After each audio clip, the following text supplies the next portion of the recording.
이전에 퍼싱이 먼저 작전을 성공시켰습니다. 네. 그럼 포슈는 우리 것도 같이 하자. 네. 이제 대공세 시작. 드디어 그때가 왔습니다. 그렇죠. 이걸 메즈 아르건 공세라고 하는데요. 포슈는 독일군에게 가장 지금 아킬레스건이 무엇일까? 이걸 생각해 본 겁니다.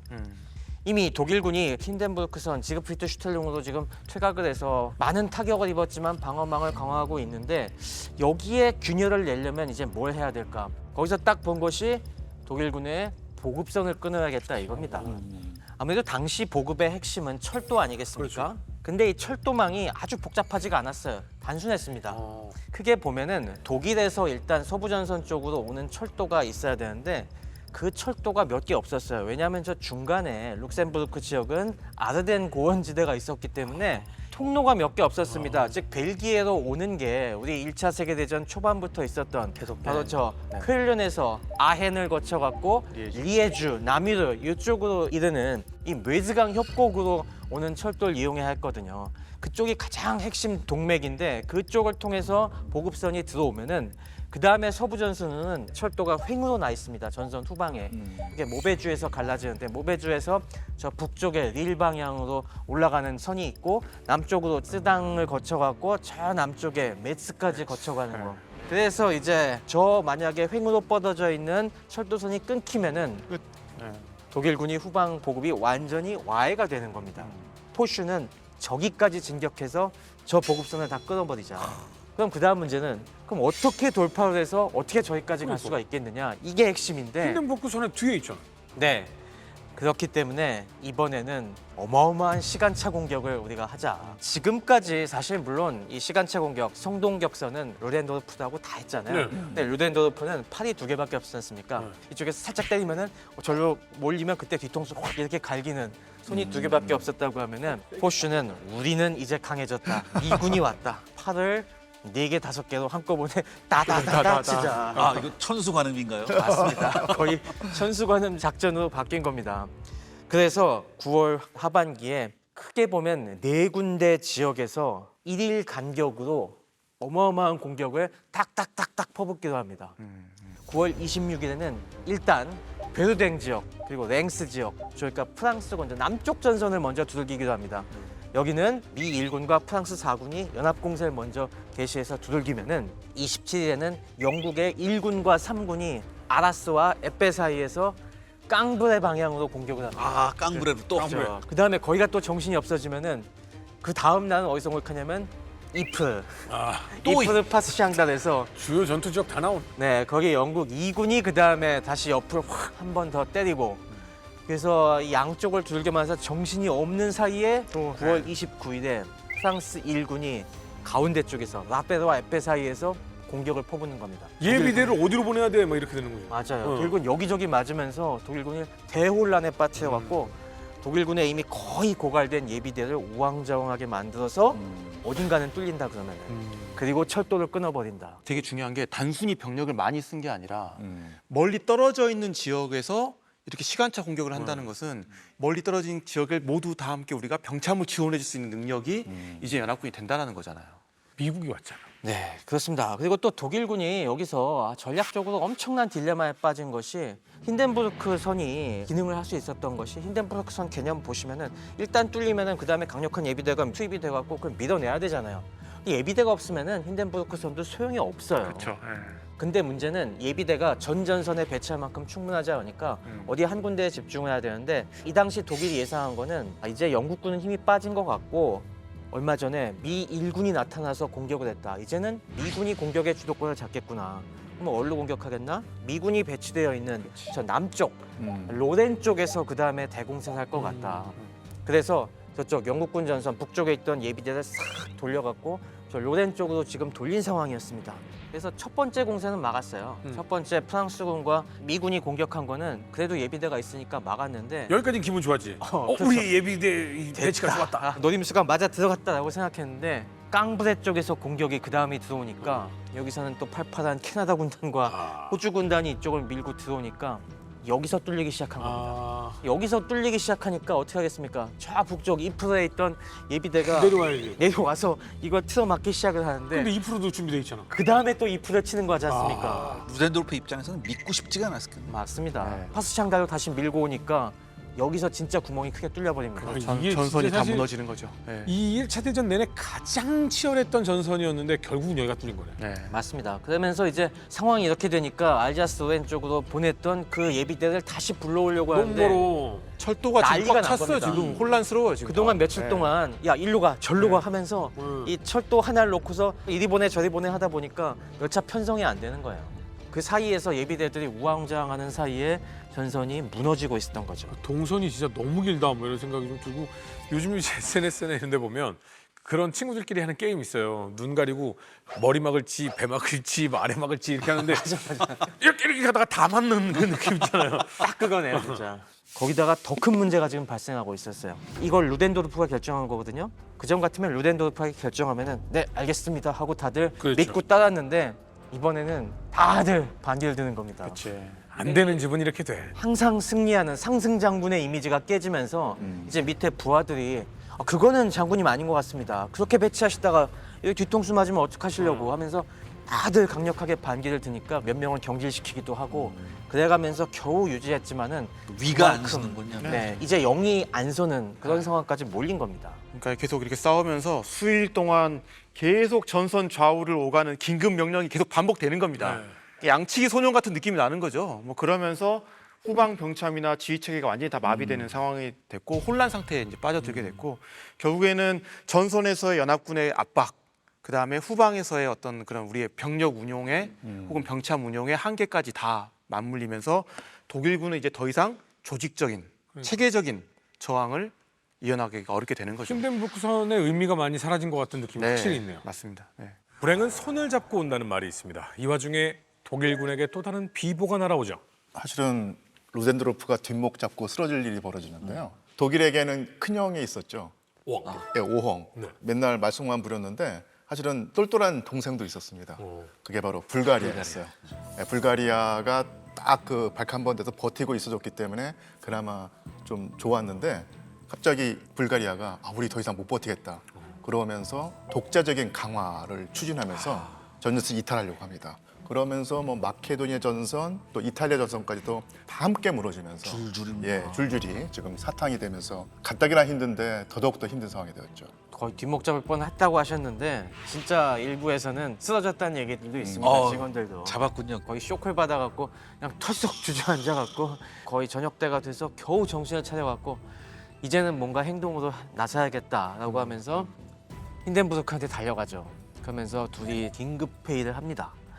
그러면서 여기서 내린 결론이 더 이상 군사적인 승리는 불가능하다. 즉시 종전 협상에 돌입해야 된다. 이 결론을 내리고 그 다음 날 황제 비델렘 2세에게 이 내용을 설명하러 가기도 합니다. 그러면서 9월 29일 이 비델렘 2세를 만난 자리에서 더 이상 우리 군이 이 전쟁을 승리로 이끌 방법은 없습니다. 지금 의회의 평화주의자들과 함께 외교적인 해결책을 모색하십시오. 라고 이렇게 얘기를 해버립니다. 그러니까 뭐 비델렘 2세도 청천벽력 같은 소리였죠. 그동안 믿고 있었던 힌덴 루덴 콤비가 이렇게 완전히 무너지는 소리를 하니까 그때부터는 진짜 독일의 운명이 바뀌는 순간이 온 겁니다. 이 와중에도 지금 전선에서는 연합군의 공세가 여전히 격렬했어요. 특히 이 시기의 전투 양상을 보면은 정말 새 시대로 진입했다는 걸 느낄 수가 있는 대목이 저희가 이제까지는 제공권에 대한 얘기, 연합군이 제공권을 완전히 잡았다는 얘기를 했었는데 이 효과가 사실 2차 세계대전 때는 뭐 연합군의 무시무시한 폭격이 있어서 그게 확실하게 실감이 오시는데 1차 대전 때는 뭐 제공권 잡아봤자 정찰만 열심히 하는 거 아닌가? 그렇게 생각하실지 모르잖아요. 이제는 진짜 그 결과가 달라지기 시작했어요. 폭격기들이 대량 배치되기 시작하면서 진짜 영국과 프랑스군 폭격기들이 독일군 후방을 휘젓기 시작을 했습니다. 그걸 보여주는 상징적인 사건이 1918년 10월 1일 독일군 후방에 횡으로 나 있는 철도가 열심히 가동해서 어떻게든 버티고 있었다고 했는데 영국 공군의 DH9 폭격기 열대가 깡브레 동쪽에 있는 올누아라는 철도 요지에서 독일군 탄약 운송 열차를 발견한 겁니다. 그래서 여기에 집중 폭격을 해갖고 탄약 운송 열차가 대폭발을 일으켜버려요. 그럼 철도도 다 망가졌겠네. 맞습니다. 그래서 이 일대 철도가 싹 다 망가지면서 독일군의 철도 교통이 완전히 막혀버려갖고 진짜 독일군이 마비에 빠지는 일이 진짜 벌어집니다. 허브가 딱 작살난 거군요. 그렇죠. 그러니까 이런 식으로 이제는 제공권에 의해서 진짜 우리가 2차 대전 얘기라고만 생각해왔던 후방의 마비 사태까지 벌어지는 이런 양상으로 이제 넘어갔어요. 깡부레는 약간 최신 기술 실험터 같은 느낌도 좀 거의 있네요. 그렇죠. 최초의 전차전도 있었고 폭격기의 대활약으로 열차가 폭발하고. 이 깡불에서 또 전차전이 또 가요? 예. 그때는 뒤집어지진 않죠. 네. 이때는 뒤집어지진 않는데 1918년 10월에 이제 영국군요 이 힌덴부르크 선을 거의 돌파했어요. 그래서 10월 8일 깡불에 쐐기를 박으려고 했습니다. 그래서 영국군이 여기에다가 300대가 넘는 전차를 밀어넣습니다. 완전 집중 운용하고 더군다나 그냥 전차만 밀어넣은 게 아니라 그동안의 노하우를 바탕으로 보병, 전차, 거듭 포병까지 완전히 세트로 입체적인 작전을 하게 됩니다. 그런데 독일군도 왜 A7V라고 만들었잖아요. 있었죠. 뒤집어진 이게 거. 그때 하나는 뒤집어져서 이제 네. 못 쓰고 20대 나온 거죠. 어. 여기서 독일이 가만히 있지 않았습니다. 어. 왜냐? 일단은 자국사는 20대밖에 없지만 네. 노획한 게 또 많았어. 어. 왜냐하면 연합군 전차부대가 한번 왔다 가면은 한 3분의 1은 놔두고 가요 항상. 그래서 끄집어 내서 이렇게 저렇게 다 고쳐가지고 이제 나왔어요. 그래서 심지어 노획한 영국군 전차로 6개 대대를 편성합니다. 이거 많이 돌리고 갔네. 대대당 전차가 5대 있었어요. 독일어는 앞타일용인데 이게 뭐 대대라고 번역하기도 하지만 정확히는 뭐 한 지대 뭐 그 정도. 근데 어쨌든 본인이 가지고 있는 전차보다 노획한 게 더 많아. 그렇죠. 근데 이때 영국군 제12 전차대대로 공격을 하고 있었거든요. 이 전차대대를 역습을 합니다. 영국군 처음에 보니까 자기네 전차잖아. 그래서 전차 지원부대가 왔나 보다. 그래서 막 손도 흔들고 막 그랬어. 와, 빨리 와. 뭐 이쪽에 너 왜 거기서 와? 뭐 이러면서 먼저 갔었나? 뭐 이렇게 했었어요. 그죠, 맞아요. 먼저 갔었는데 이제 돌아오는구나. 아, 천천히 하지 왜 이렇게 빨리 가지? 그랬잖아요. 쎄 했는데 50m 앞에서부터 느닷없이 발사. 전차에서 이제 기총 소서가 시작된 겁니다. 이 와중에 한 대가 격파되고 세 대가 진창에 빠져요. 그래서 영국군이 뒤늦게 이걸 파악을 하고 독일군들이 버리고 간 무기가 있었어요. 그래서 독일군이 놓고 간 야포하고 대전차 총으로 공격을 해서 한 대를 격파합니다. 이렇게 되니까 독일군도 이제 후퇴를 해버렸어요. 그러니까 양쪽에 다 상대편 무기로 그럭저럭 싸웠습니다. 그러네요. 이런 일이 있었어요. 자, 이제 전쟁은 마지막 수순으로 접어들었다 해도 과언이 아닙니다. 동맹국 중에 가장 먼저 똘똘한 동생 불가리아가 가셨고요. 10월 30일에는 오스만 제국, 11월 3일에는 못난 형님, 오엉 형님까지 휴전 협정을 맺어버렸습니다. 혼자 남은 독일, 이제는 협상 테이블에 안 나갈 수가 없겠죠. 예. 때는 11월 8일 새벽 1시인데요. 양측에 접선 장소가 있었는데 여기에 그 독일 대표단을 태운 열차 한 대가 도착을 합니다. 근데 그 열차가 누구의 열차였냐면 연합군 총사령관 포슈 원수의 전용 열차였어요. 그리고 그 열차에는 뭐 물론 독일군 대표단이 타고 왔지만 그 안에 화장실, 식당, 그다음에 침실까지 있었습니다. 그래서 며칠이고 협상을 할 수 있는 그런 모든 제반 시설을 갖춘 상황이 됐고요. 그래서 이게 독일 대표가 누가 왔냐면 군인이 아니었습니다. 마티아스 에르츠베르거 중앙당 정치인이었는데 이 사람은 평화주의자로 유명했습니다.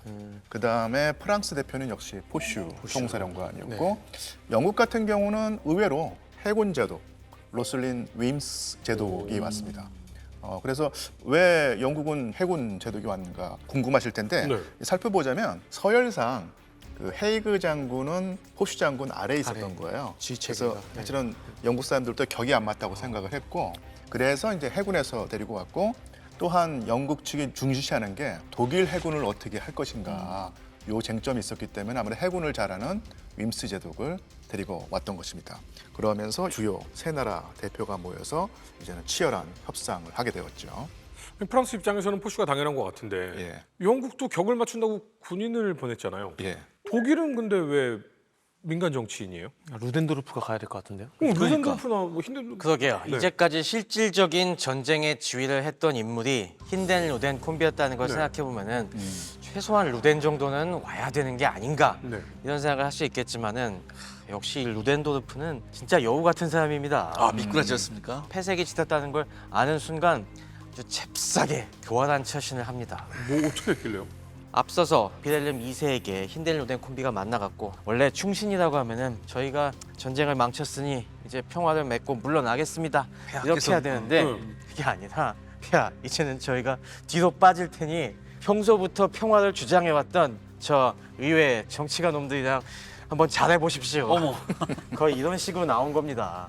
사연이 어떻게 됐었냐면 사실 독일의 의회 구성을 보면은 중도 및 좌파가 더 우세했어요. 그래갖고 대표적인 게 삼인당이 있었고, 그다음 중앙당이 있었고, 그다음에 진보인민당이라고 있었는데 이 세 당을 합치면 대략 60% 정도를 차지했습니다. 그런데도 민족주의 열풍에 의해서 이들까지 다 전쟁을 지지했었는데 폐색이 짙어지니까 1917년 중반부터 평화를 논의해야 될 시기다. 그래서 제국의회에서 통과시키기도 했습니다. 하지만 루덴도르프가 반대했죠.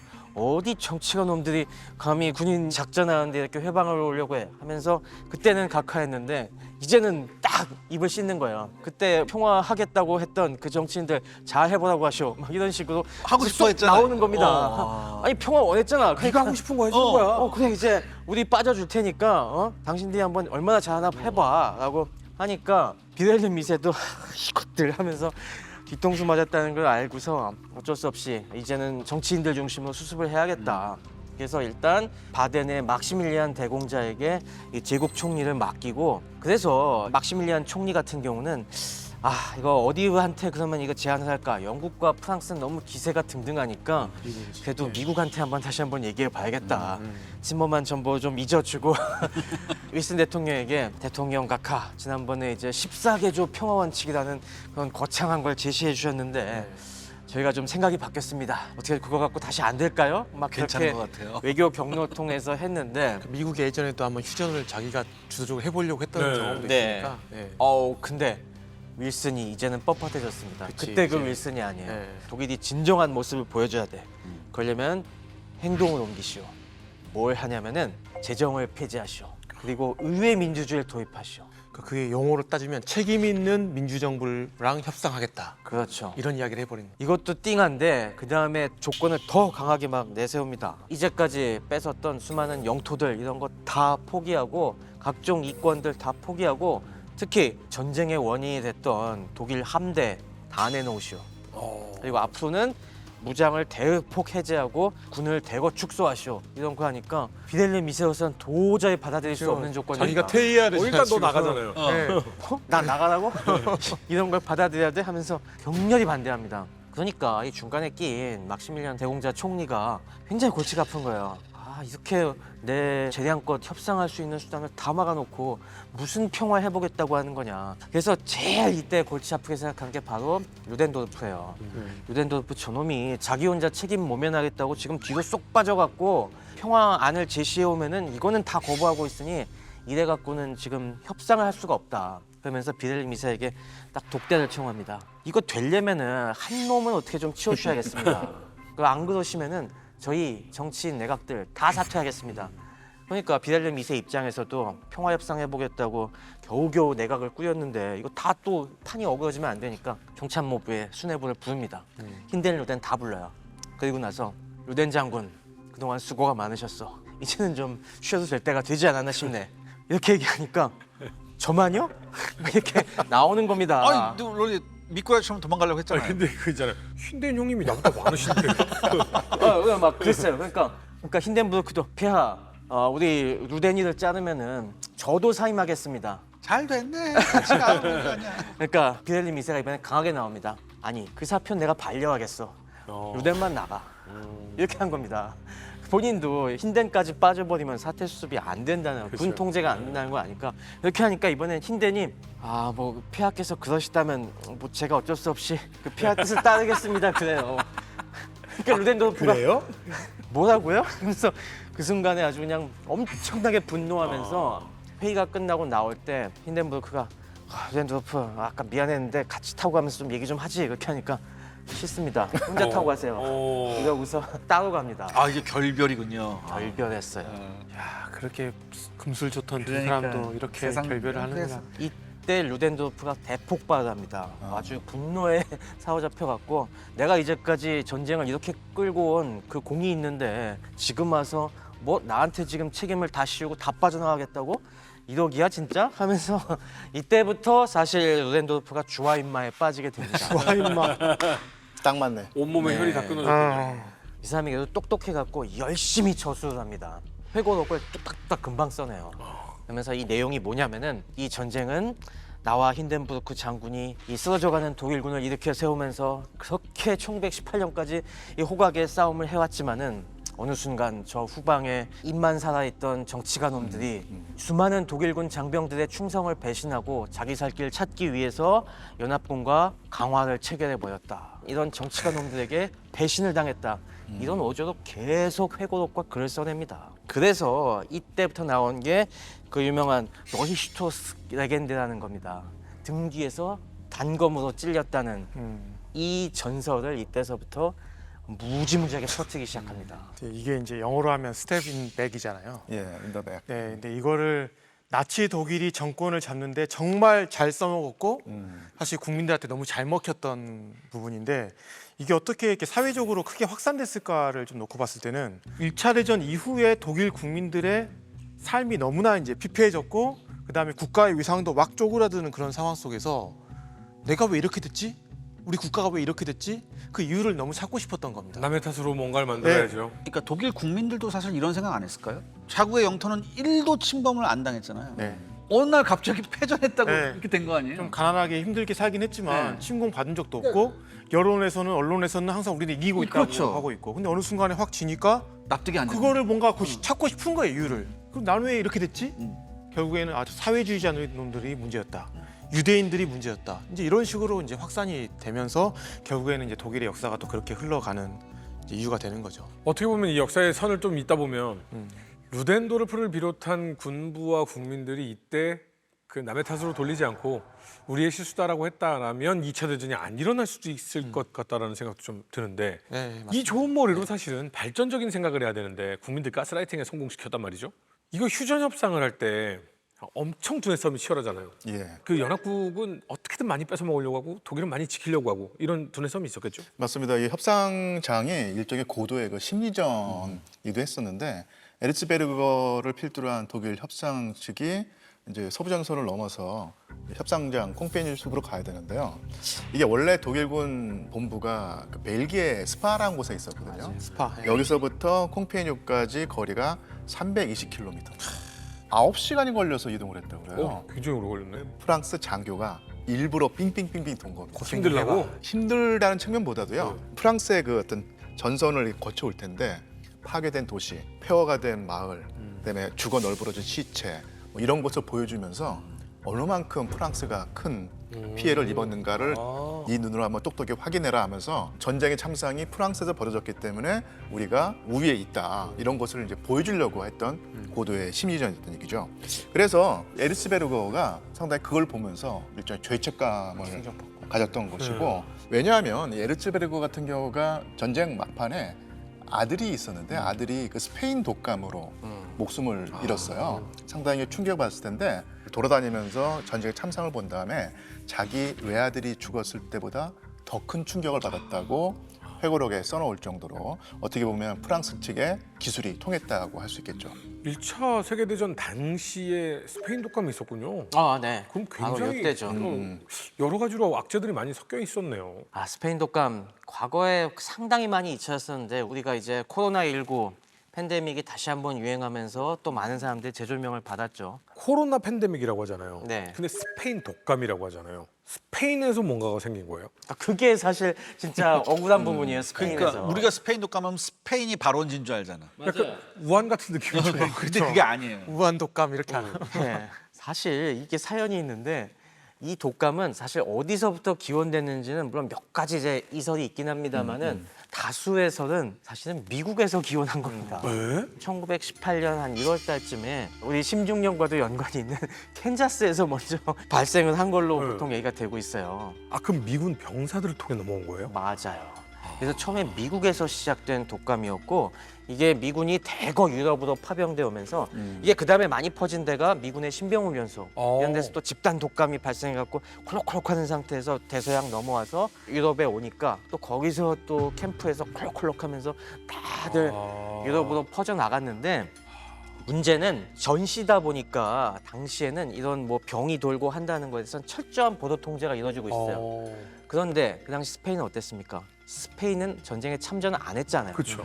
그러다 보니까 스페인에서도 독감 환자가 많이 나오니까 스페인에서는 이게 다 언론을 타고 나왔다고요. 그러니까 스페인 언론에서만 독감 얘기가 많이 떠도니까 나중에 사람들이 이거 도대체 어디서 시작된 거야? 막 기사 찾아보니까 스페인 신문에만 이거 잔뜩 있네. 그러니까 이건 스페인에서 시작된 거다. 그래서 스페인 독감이라고 이름이 붙은 겁니다. 그러니까 사실은 미국 독감이라고 해야 더 맞을 텐데 그러네. 그래서 스페인 사람들이 이걸 되게 억울해한다고. 아니 뭐 캔자스 독감이라고 하든가 네. 미국 독감이라고 하든가. 이게 그 독감이란 말이 독감 감기인데 사실은 정확히 말하면 인플루엔자죠. 독감이 인플루엔자죠. 지금은 우리가 뭐 인플루엔자 하면 그냥 약간 고생한다 싶지만 이 당시는 처음 등장한 네. 병이었기 때문에 속수무책으로 면역 체계가 작동을 안 해서 정말로 많은 사람이 죽었죠. 네, 인플루엔자가 항상 뭐 우리 느끼지만은 돌연변이를 자주 일으키지 않습니까? 네. 그래서 어떤 한 종류의 인플루엔자의 면역을 가지게 되더라도 이게 조금 변형이 돼서 다시 유행하거니 반복되는데 사실 스페인 독감도 우리 보면은 H1N1 바이러스라고 많이 들어봤을 만한 그런 바이러스의 변종이에요.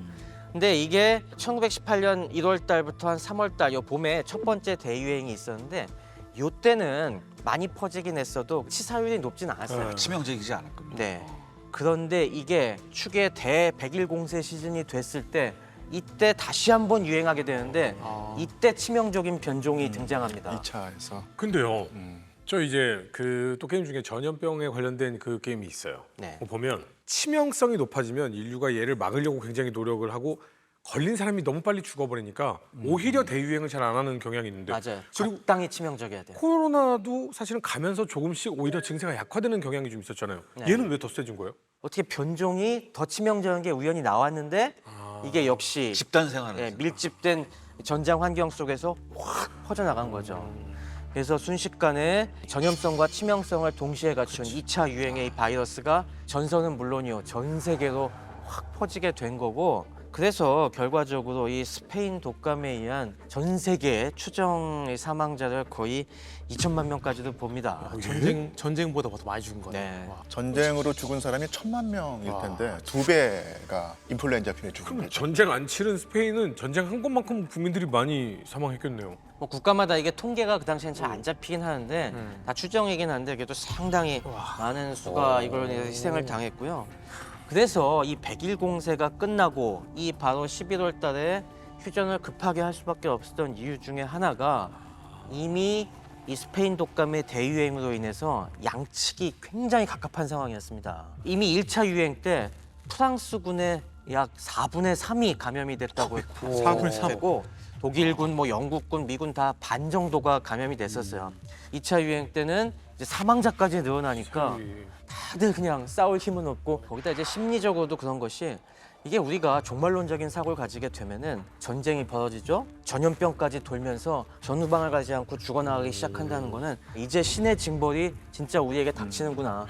이제 더 이상 우리 전쟁에 목매지 말고 빨리 이걸 그래. 수습해야 된다라는 심리적 압박까지 이제 밀어 닥치게 되는 거죠. 그럼 이렇다는 건 독일도 연합군도 결국은 야 이러다가 우리 신의 분노를 사서 다 죽어. 그러니까 멈추자라는 거는 생각이 같잖아요. 그럼 협정을 빨리 이어가야 되는 거 아니겠습니까? 사실 독일군은 항복하기 위해 온 거잖아요. 그쵸. 지금 회담하기 위해 왔기 때문에 어떤 의미에서는 화기애애할 수도 있어요. 어차피 끝난 거. 네. 그런데 포슈의 얼굴에는 아주 싸늘한 그렇죠. 네, 침묵만 가득했습니다. 뭐예요?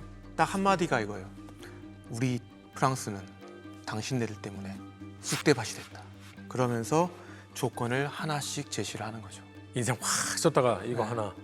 또 인생 확 썼다가 둘. 그렇죠. 그래서 첫 번째 언급한 거는 독일군의 무장 해제였습니다. 독일은 연합군에게 어떤 것들을 줘야 되냐면 비행기 2,000대, 야포 5,000문, 기관총 3만 정을 넘겨라. 해군 같은 경우도 전함 10척, 순양함 14척, 구축함 50척, 잠수함 160척을 넘겨라. 엄청나게 대규모로 어떤 전력을 넘길 것을 요구를 했던 겁니다. 대규모 정도가 아니라 그냥 다 넘기나 털리는 거야? 네, 그러니까 이거는 뭐냐면 독일군의 전투력 자체를 완전히 군사력을 무력화시켜가지고 다시는 전쟁을 일으키지 못하려고 했던 그런 의도였던 것 같습니다.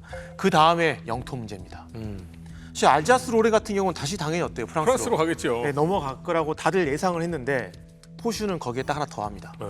라일란트를 넘겨라. 너무나 이거 독일한테는 진짜 이거는 예, 충격이죠. 충격이죠. 예. 그리고 이 지역에 우리가 다 병력을 주둔을 시키겠다. 그러니까 이건 결국 전쟁 이전이 아니잖아요. 이전이 아니죠. 이제 우리가 너희를 점령하겠다. 점령된 쪽은 독일이다라는 어떤 그런 인식을 심어주려고 하는 겁니다. 파리에 독일군이 도열했던 그 느낌처럼. 네네. 그렇죠. 니네 이쪽은 이제 우리한테 넘기고 니네 독일인들은 철저한 패배 의식에 사로잡혀라. 그렇습니다. 그 다음에 마지막에 이제 했던 이야기가 뭐냐면 피해에 대한 배상입니다. 그러니까 사실 프랑스 입장에서는 엄청나게 많은 피해를 봤죠. 그럼요. 특히 벨기에 쪽도 마찬가지고요. 거기에 대해서 딱 이야기를 합니다. 너 졌으니까 돈을 내라. 근데 당시에는 정확한 액수를 얘기는 하지 않았어요. 아직 안 왔죠. 아직 일단은 돈을 내라는 겁니다. 일단 돈 내라고. 이게 이제 나중에 베르사유 조약으로 이제 이어지게 됐고 독일 입장에서는 어마어마한 분노와 자존감을 남겼다고 볼 수 있지만 이 시점에서 연합군 입장에서는 당연히 이제 어떻게 보면 전쟁에 대한 책임을 져야 되고 그렇죠. 그 다음에 앞으로 전쟁이 일어나지 않도록 하는 최소한의 안전장치 정도로 생각을 했던 것 같습니다. 독일도 예예 하다가 예? 이렇게 됐잖아요. 그렇죠. 예. 독일에서는 그러면 그래도 이거는 좀 들어주세요라고 하는 건 없었습니까? 우리 협상하는 동안만 해도 휴전하자. 지금 당장 전선이 계속 무너지고 있으니까. 근데 포슈 뭐라고 얘기했을까요? 너 말 같지도 않은 소리 하지 마라. 도장 찍고 나서. 그러면서 이런 거예요. 지금 해상 봉쇄 때문에 독일 국민들이 굶어 죽고 있다. 음. 그러니까 해상 봉쇄를 좀 풀어달라. 이거는 전쟁하고 별개 아니냐. 이건 인도적인 거 아니냐라고 했는데 여기서 포슈가 또 얘기하죠. 프랑스 땅이 니들 때문에 지금 15%가 작살이 났다. 그리고 포슈 큰아들이 전쟁 첫 해 죽었어요. 전쟁에서. 그러니까 이 포슈는 어떻게 했어요? 당연히 이거 뭐 게르만스키라고 하면 그냥 이가 바득바득 갈리는 거예요. 이게. 싸그리 없애고 싶은. 이런 지하에 거절합니다. 그 말 같지도 않은 소리 하지 말고 72시간 안에 결정해서 나한테 알려달라고 그러고 탁 나가버리는 거예요. 그러니까 독일 협상당 입장에서는 무슨 얘기가 오가는 것도 아니에요. 그냥 협상이 아니네. 일방적으로 나가버린 거예요. 그러니까 이거를 이 내용을 이제 본국에 연락해야 될 거 아니에요. 네. 이 사이에 엄청난 일이 독일에서 벌어집니다. 모든 제국의 몰락의 마지막 시발점 혁명. 그렇죠. 혁명이 일어납니다. 어마무시한 사건이긴 하죠. 독일이 아무리 전쟁 상황이 안 좋다고는 해도 여지껏 비렐름이세에 대한 얘기는 별로 없었는데 갑자기 혁명이 일어났습니다. 독일이 정말로 잘 버텨오긴 했지만 네. 속에 골병이 들었던 상태라고 할 수 있죠. 적절한 그래서 표현이 사실은 그뭐 파열점 직전까지 간 겁니다. 근데 이런 상황에서 10월 24일에 비렐름스 하펜이라고 하는 군항이 있는데요. 여기 있는 독일 해군에게 바다로 나가서 영국군과 싸우라고 하는 교전 명령이 내려오거든요. 그러니까 이미 이때는 병사들도 대세를 느꼈고 이 상태에서 나간다는 것은 결국 자살하라는 얘기가 마찬가지였기 때문에 이 비렐름스하펜 해군 병사들이 항명을 합니다. 그러니까 출항을 거부한다는 얘기죠. 그러니까 이게 사정을 본다면은 이미 이 평화협상 초기부터 윌슨 대통령부터가 독일이 전 함대를 포기해라, 막 이런 해군을 다 내놔라, 이런 가혹한 조건이 얘기가 되고 있다는 걸 해군 본부에서도 딱 캐치를 한 겁니다. 뭐라고? 우리 해군을 갖다가 통째로 다 넘기라고? 이건 우리 해군을 없애라는 얘기나 마찬가지이기 때문에 해군 지휘관들 입장에서는 발끈한 겁니다. 그래서 그 당시에 해군 총참모장을 하고 있던 쉐어 제독이 이거는 받아들일 수 없다. 그리고 또 분기탱천한 사람이 독일 원양함대 사령관이었던 히퍼 제독이었습니다. 그러면서 히퍼 제독이 대독일 함대의 최후를 불살라서 저 영국 해군과 일전이라도 치러보고 내어놓든지 하겠다. 그러면서 10월 24일에 전 원양함대 출격 명령을 내립니다. 이게 군국주의의 망령이 쓰인 사람들은 대부분 이런 결정들로 가네요. 네, 그러니까 이 소문이 이 함대 전체에 쫙 퍼지기 시작했어요. 영국의 거대한 대함대와 일전을 치를 준비를 하라는 거야? 왜 마지막에 우리가 죽어야 되냐. 이거는 다 죽으라는 얘기인가? 하면서 이게 당연히 이게 느낌이 오지 않습니까? 그래서 제독들과 해군 장교들에게는 이거는 명예를 지키기 위한 숭고한 싸움이지만은 해군 수병들에게는 그게 무슨 의미가 있어요? 왜 우리가 의미 없는 죽음을 해야 돼? 라고 하면서 이대로 앉아있을 수는 없다. 다 들고 일어나자. 라는 분위기가 확 퍼진 거죠. 근데 이건 항명 사태인 거잖아요. 맞습니다. 이름부터가 좀 상징적이죠. 비렐름스 하펜이니까 그 비렐름 1세의 이름을 딴 항구인데 황제 이름을 딴 그 군항에서 병사들이 항명한다. 이게 이제 체제가 그만큼 이제 힘들다는 얘기를 해주는 것이고 비렐름스 하펜에서는 항명으로 끝났지만 11월 3일이 되면 킬 군항, 그러니까 독일 해군의 본거지인데 여기에 있는 해군 병사들이 이제는 뭐 항명 정도가 아니라 봉기, 반란 이렇게 된 겁니다. 그다음에 또 이게 후방으로 퍼져나가면서 일반 노동자들, 시민들까지도 시위에 나서게 되었던 것이죠.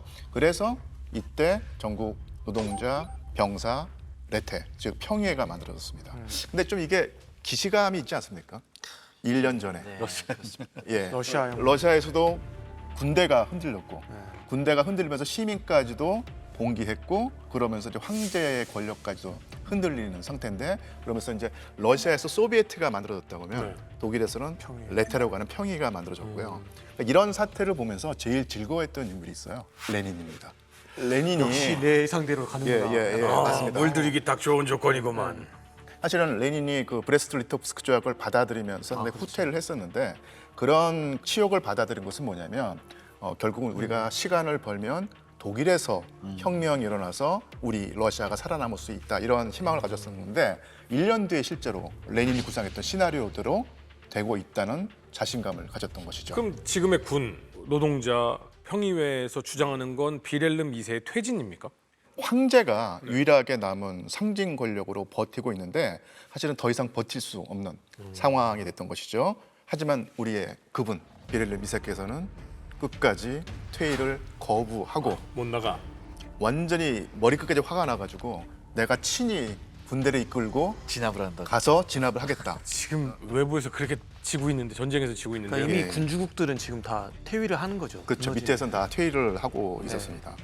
그래서 11월 9일에 벨기에 스파에 장군들이 있었는데 이 장군들이 결국은 황제에게 퇴위를 권고했죠. 내려가시죠. 저희가 얘기했지만 권한 경쟁 얘기할 때 했지만은 얼마나 해군 덕후였습니까? 그렇죠. 그렇게 내가 신경 써서 키워줬는데 이 해군이 반란을 일으켜서 재정이 무너진다는 거에 대한 충격이 너무 엄청 심했던 것 같아요.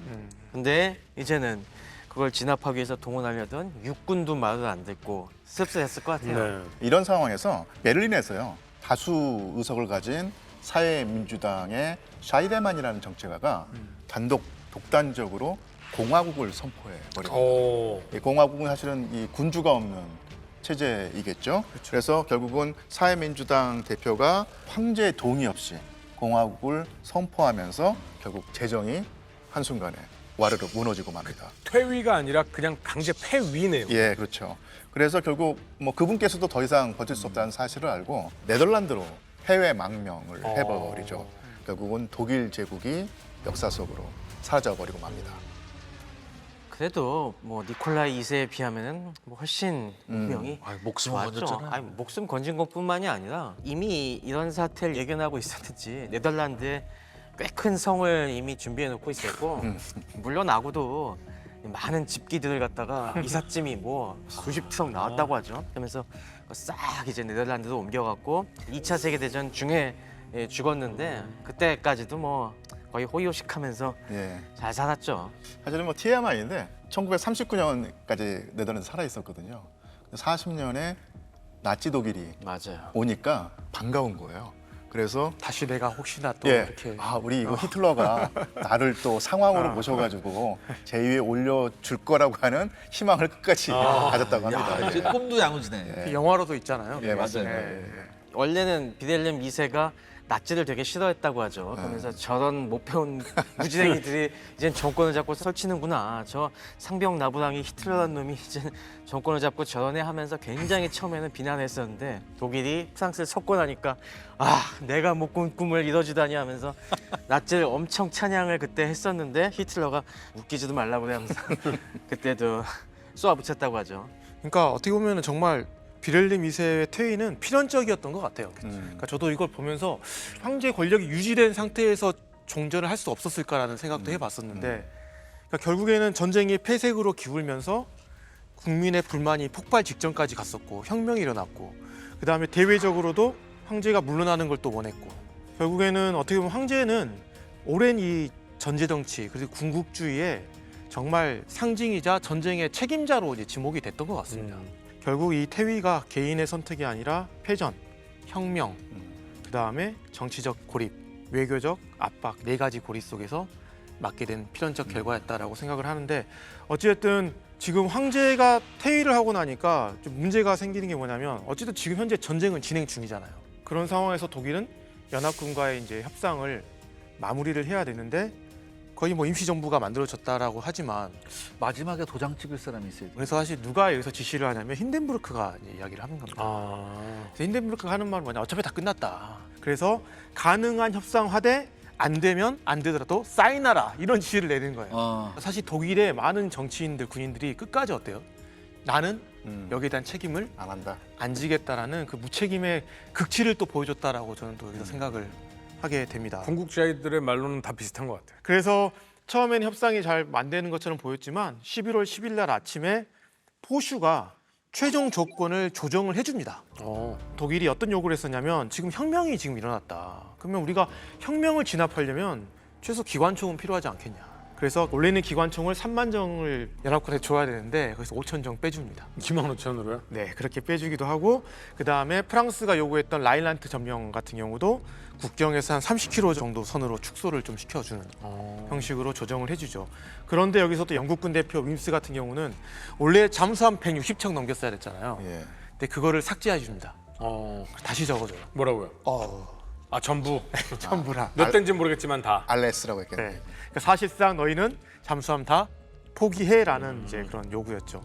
그러니까 이런 거를 엄청 이제 독일 입장에서는 상당한 후폭풍을 불러줄 수 있는 조건이었는데 독일 대표단은 선택의 여지가 없었습니다. 그렇죠. 이때 무조건 이제 협정서에 다 서명을 하게 됐죠. 그래서 결국 11번째 달, 11번째 날, 11번째 시간 11월 11일 11시 이 상징적인 이 딱 시간에 저녁에 이제 공세를 멈추시오라고 이제 포슈가 명령을 하는 거죠.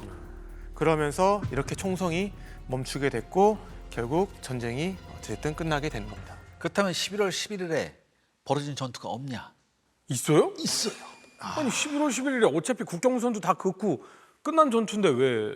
전쟁 종결 단 몇 시간 앞두고 네. 이 감행된 공세인데 당시 영국군이 캐나다군을 앞세워서 몽스라는 곳을 공략을 합니다. 네. 이게 몽스는 단순한 그런 뭐 그냥 어떤 마을 이런 게 아니었어요. 사실 1914년에 영국군 최초의 교전이 펼쳐진 곳입니다. 잘 싸우네. 영국 원정군이 몽스 전투 게다가 일본과 교전이 영국군 시작했죠. 첫 전사자인 존 파 이병이 이곳에서 발생했어요. 첫 전사자가. 첫 전사자가. 게다가 몽스는 좀 나름 전략적 가치도 있었습니다. 여기서 석탄이 굉장히 풍부해요. 그래서 독일군도 이 지역만큼은 끝까지 사수하려고 했었습니다. 그리고 연합군도 여기를 반드시 되찾고 싶어 했어요. 이때 연합군 총사령관 포슈 장군이 몽수 공략을 강력하게 지시합니다. 그래서 이 임무를 누가? 캐나다군 사령관 아서 커리가 맡게 되는 거죠. 근데 이 커리는 굉장히 효율적이고 신중한 지휘관으로 명성이 높았습니다. 이 사람이 제일 극혐한 게 뭐냐? 야, 괜히 왜 병력 쓸데없이 넣어서 이제 갈려 나가냐? 나 이런 거 굉장히 싫다. 이런 걸 엄청나게 극혐했던 사람이에요. 화탱 장군하고 비슷하네. 예, 그래서 병력 손실을 줄이는 것이 가장 큰 미덕이다 이렇게 생각했던 사람이에요. 그럼에도 불구하고 지금 종전이 몇 시간 안 남았잖아요. 어떤 상징적 가치가 높기 때문에 나름 이 아서커리도 여기를 공략하기로 결심하죠. 명령을 받았으니까. 그래서 어떻게 하느냐? 포위 작전 방식으로 이제 접근을 합니다. 그래서 11월 11일 새벽 3시에 캐나다 제7보병여단이 측 후방에서 기습적으로 진입을 하죠. 그리고 오전 5시에 몽스 시참을 점령하고 곧 11시가 되니까 종전이 됐어요. 근데 여기서 논란이 생깁니다. 왜요? 이제 1차 세계대전에 그야말로 진짜 마지막 전사자가 일어났다. 뭐 그런 게 있었거든요. 전쟁의 마지막 전사자가 조지 프라이스 이병인데 11시에 끝났잖아요. 네. 10시 58분에 독일군 저격병한테 총에 맞아 숨집니다. 저격병도 저격병이다. 그 11시 58분에 꼭 그러니까 쏴야 했을까? 전반적으로 한두 달 전까지만 해도 캐나다군이 공세한다, 독일군이 막는다, 막 수천 명씩 전사자가 나오잖아요. 이때 전 사상자가 280명이에요. 그렇다면 공세 자체가 크지 않았단 그렇죠, 말이죠. 그렇죠. 이게 그냥 저항도 독일군도 많이 안 한 거고. 그렇죠. 근데 왜 2분 남겨놓고 이 총질을 하냐 말이지. 그 스나이퍼의 이름도 남아 있어요. 내가 쐈어, 이겼어. 이게 그러니까 사실은 전쟁도 전쟁이지만 병사 1,000만 명이 사망을 했는데 이름이 기억되는 사람이 몇 명 없잖아요. 근데 그렇죠. 첫 번째 사상자와 마지막 전사자의 이름이 남아 있다는 게 사실은 어떤 면에서는 굉장히 씁쓸해요. 그렇네요. 근데 이게 방금 허준 씨께서 말씀하신 대로 파장이 커집니다. 왜냐하면 이게 보도가 됐거든요. 아. 이게 보도가 되면서 도대체 필요한 작전이었냐 네. 이런 얘기가 나오기 시작하는 거예요. 그래서 굉장히 비판이 커지면서 급기야는 아서커리의 명예훼손이 엄청나게 있었다고. 그래서 이 명예를 회복하기 위해서 아서커리가 법정 공방까지 하게 됩니다. 근데 아서커리는 지난번에 파스샹달에도 이야기를 제가 어필했었는데 선생님 출신의 대단히 어떻게 보면 이성적인 사람이었는데 결국에는 군인이었던 것 같기도 그렇죠. 해요. 항상 명령을 결국 따르고 했던 인물인 것 같아요. 그러니까 그걸 뒤엎을 정도의 어떤 그런 정치적인 판단은 하진 않았던 인물이었던 것 같습니다. 전쟁을 완전히 매조지하는 조약이 바로 베르사유 조약인데 장소가 바로 베르사유 궁전 거울방입니다. 또 날짜도 굳이 또 1월 18일을 18일. 택해서 뒤끝이야. 예, 1919년 1월 18일 베르사유 거울방에서 연애 대신 못 믿었지만 이탈리아를 집어넣기도 합니다. 이탈리아군이 그 추운 알프스에서 3년 동안 얼마나 고생해서 싸웠는데 이손 총각이 다 빨갛게 묻었단 말이에요. 그치 손초가. 우리는 지금 한 국토의 20% 작살났어요. 자꾸 얘는 되는데 넌 왜 안 이거 하지 마. 저희도 엄청 죽었습니다. 빅4도 같은 빅4가 아니야. 진짜 이탈리아 사람들은 무슨 뭐 양심이 없나? 영국 입장에서는 전후철에서 가장 중요한 것 중에 하나였겠군요. 그러면 이건- 독일 해군을 전부 다 해가지고 이건 아주 전 세계 여러 국가들이 다 탐내는 전리품이기 때문에 주요 지휘관들은 그대로 넘겨줄 수는 없다. 그럼 어떻게? 자침 자침을 시켜버리겠다. 이런 생각을 갖고 있었어요.